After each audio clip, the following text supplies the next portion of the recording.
తత్వం బ్రువాణి పరం పరస్మాత్ మధుక్షరంతి వసతాం ఫలాని రావర్తయ ప్రాంజలిరస్మి జిహ్వే నామాని నారాయణ గోచరాని. ఎట్లా కావాలంటే తత్వం బ్రువాణాని పరం పరస్మాత్ మధుక్షరంతి సతాం ఫలాని ప్రావర్తయ ప్రాంజలిరస్మి జిహ్వే నామాని నారాయణ గోచరాని. మీకు విడదీసి చెప్పాను, ఇలా చదవాలి. ఓ నాలుక మనసును ప్రార్థించడం అయిపోయింది. ఇప్పుడు నాలుకను ప్రార్థిస్తున్నాడు కులశేఖరుల వారు.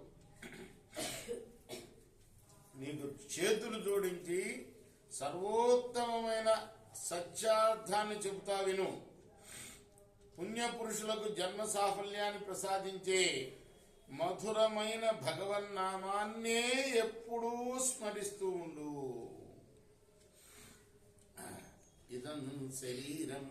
ఇదం శరీరం పరిణామపేశలం అతత్యవశ్యం శతసంధి నిర్జరం కిమౌషధై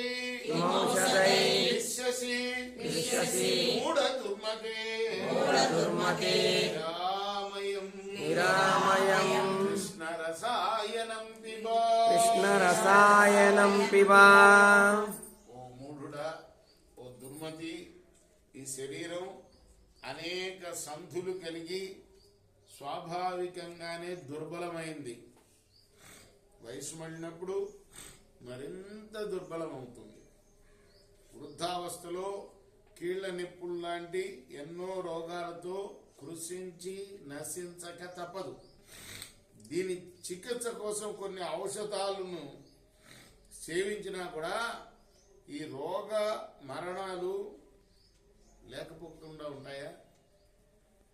ఎన్ని ఔషధాలు వేసినా రోగం మళ్ళీ వస్తూనే ఉంటుంది కదా, మరణం తప్పదు. కాబట్టి ఇలాంటి ఉపద్రవాలు లేకుండా ఉండడానికి శ్రీకృష్ణ నామం అనే దివ్య ఔషధాన్ని పానం చెయ్యి. ఏం చేయాలి? రోజు కృష్ణ కృష్ణ అనుకోవాలి. అనుకుంటే ఇంకా ఈ రోగ మరణాల బాధ ఉండదు కదా. రోగ మరణాల బాధ లేకపోవడం అంటే మళ్ళీ జన్మ లేకుండా ఉండటమే జన్మ సాఫల్యం అనేది.